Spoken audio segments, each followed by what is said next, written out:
Right now on the phone with me, I have R&B singer Glenn Jones. Mr. Jones, welcome to the Time Machine. Me. Hey, Glenn, what's going on, man? How you doing? I'm blessed, man. All right, thanks for taking the time out to do the interview.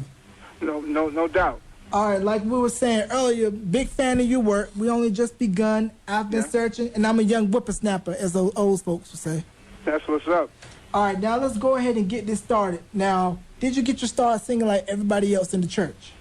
Yeah, man, pretty much. I grew up with my mother in the church. She was an evangelist in the church, and I constantly went to church, and that's where I got my singing experience, going to conventions and just getting a chance just to display, the talent that God had given me. So you were doing your lead solos Sunday morning service? Right, bro. Yeah, man. And you're out of Jacksonville, Florida, right? Jacksonville, Florida, yeah, born and raised. All right, so tell me what it was like growing up around Jacksonville. It was great, man. I came up in a big family. It was 9 of us. I had 6 brothers and 2 sisters. I was the baby of the family. My mother was an evangelist. My father was a deacon in the church.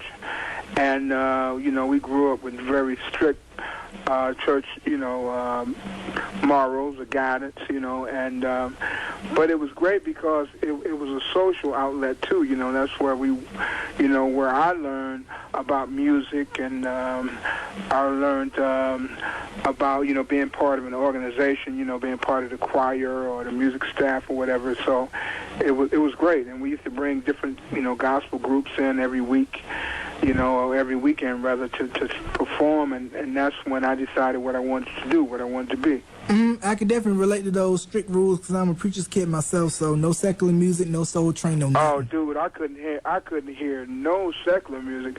I used to buy, like, back in the day, what we call singles, like, 78s, 45s or whatever, and I had a hidden collection of those, so I couldn't play those until my mother and my father left the house. So you probably had to sneak, be like, hey, man, you got that new Stevie Wonder? Hey, yeah, same time, man, same time. I don't know you, same time. Right. Stevie Wonder, Marvin Gaye, Donny Hathaway, man, Aretha Franklin. I was sneaking, getting that kind of stuff. And you had to put the album inside a Mahalia Jackson album cover. Oh, yeah.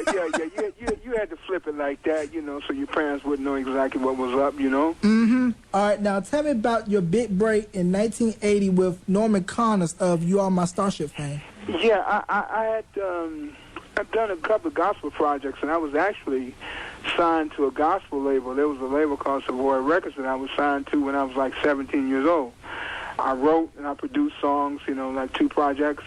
And Norman Connors, I wasn't really aware of who he was because, like I said, I wasn't allowed to be, listening to secular music. But I had just gotten a new manager, and she turned me on to Norman, and he had done some great things, like in the jazz world, in the secular world. And he heard a gospel album that I did. I wrote an entire gospel record that James Cleveland produced, my first gospel album. I don't know if you're familiar with him or not. Wow. But after that, the label kept me, and they did another record. I was writing when I was like 14, 15 years old. I was writing all those songs and stuff, and then I did a second project, and Norman Connors, he heard it, and he was getting ready to do a new project on Arista Records. He was with Clive Davis at the time.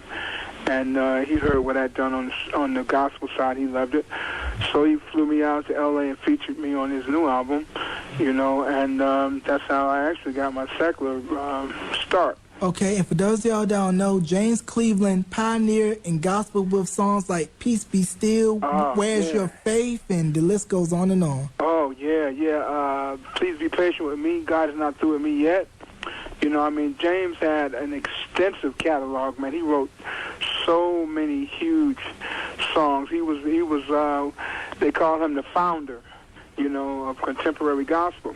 And that's actually how I got my break, and I started working with Norman, and after I did a couple of projects with Norman Connors, RCA Records, they were interested in talking to me, so I did a deal with them. I signed with them, and from there, I was doing my own thing. And in '83, you put out Everybody Loves the Winner, but it wasn't until 1984 with Finesse that you really started to make noise with Showman. Yeah, yeah. Well, when I did the record, Everybody Loves a Winner, it was a very inspirational, positive, uplifting kind of album.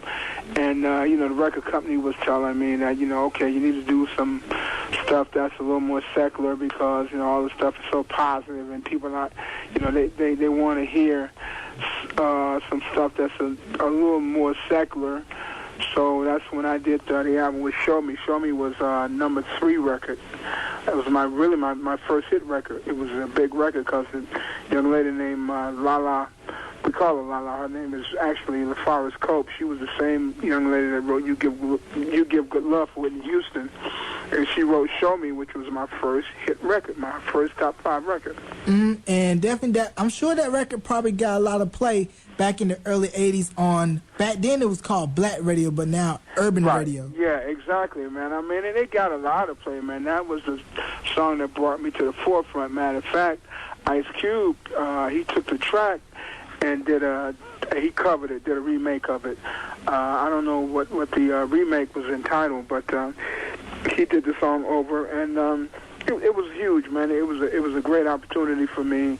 I got a lot of visibility from it, and sold a lot of records, and that was actually the really jump-off point in my career. And the second single off that album was Bring Back Your Love, and it was a top 20 hit on the R&B charts. Yeah, Bring Back Your Love was actually a song that was produced by this cat, Leon Silvers. He had a production company, and, back in the day, he had a group called the Silvers who sold many units.